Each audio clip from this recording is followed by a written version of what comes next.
মা বাবার অসুস্থতাকে কখনো অবহেলা করবেন না। একটা সময় আমাদের মা বাবারা নিজেদের যত্ন নিজেরাই নিতে পারেন, কিন্তু সময়ের সঙ্গে সঙ্গে তারা যখন বার্ধক্যে উপনীত হন তখন সন্তানদের উপর নির্ভরশীল হয়ে পড়েন। এই সময়টাতে মা বাবার ছোটোখাটো অসুস্থতাকে কখনো অবহেলা করবেন না, এড়িয়ে যাবেন না, দায় সারাভাবে বলবেন না ঠিক হয়ে যাবে, বরং সময় বের করে তাদের চিকিৎসা করান।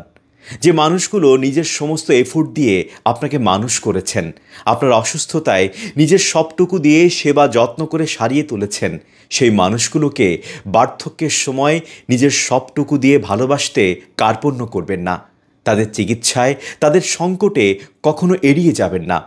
হসপিটালে প্রায় দেখা যায় বৃদ্ধ মা বাবারা একা একা চিকিৎসা নিতে আসছেন, ঠিকমতো হাঁটতেও পারছেন না, তাদের হাত ধরার মতো কেউ নেই। অথচ দেখা যাবে তাদের সন্তানদের মধ্যে প্রায় প্রতিষ্ঠিত,